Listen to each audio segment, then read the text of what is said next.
প্রশ্ন করেছেন আয়নাঘরের আইডিয়া কে দিয়েছিল। হ্যাঁ, আইডিয়াটা দিয়েছিল আমার বিয়াই তারেক সিদ্দিকী। সেই সব কিছু করেছে। গুলি করে মারার দরকার কি?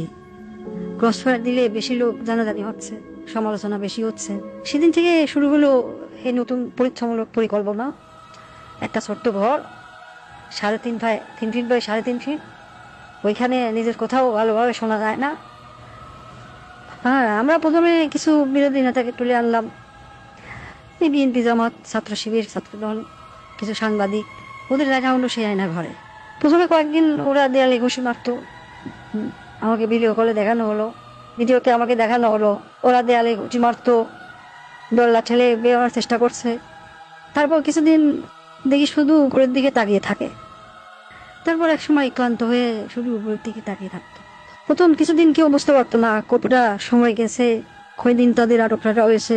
খাবার অনেক কম দেওয়া হতো, খাবার কম দিতে বলতাম, পানিও খুব সীমিত।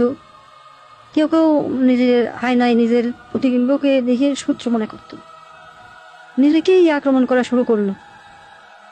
নিজের দেয়ালে নিজের হাত দিয়ে ঘুষি মারলো, হাত রক্তাক্ত করলো। আমার সবচেয়ে সুন্দর দৃশ্য ছিল যখন একজন সাংবাদিক, কি যেন ওর নাম, হ্যাঁ মাসুদ, নিজের নখ দিয়ে নিজের মুখের চামড়া ছিঁড়ে ফেলার শিক্ষা করছে। আমার পছন্দ হলো।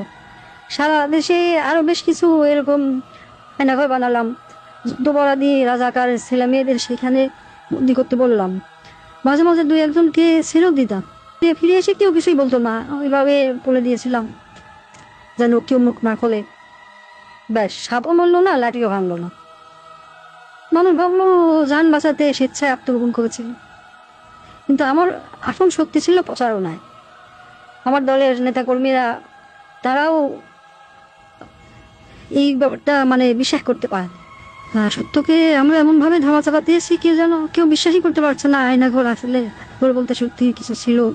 আমি হাসলাম, কারণ কেন জানেন, একবার যদি সত্য মিথ্যাকে আর মিথ্যাকে সত্য বলে চালিয়ে দেওয়া যায়, তাহলে আর কিছু করার দরকার নেই। মানুষের মনে সন্দেহ ঢুকিয়ে দেওয়াই যথেষ্ট। আমার বাবা বলতেন, একবার যদি কেউ নিজের চোখে দেখা জিনিসকে সন্দেহ করতে শেখে, তবে সে নিজের জীবনের উপর বিশ্বাস রাখে না। তখনই তুমি তাকে সম্পূর্ণ দখল করে দিতে পারবে। আমি তাই করেছি। আমি তাদের মনের উপর শাসন করেছি। আমি তাদের কল্পনাকে বন্দি করেছি। হাসতায় আজও মানুষ সন্দেহ করে আয়না ভালো বলে সত্যিই কিছু ছিল।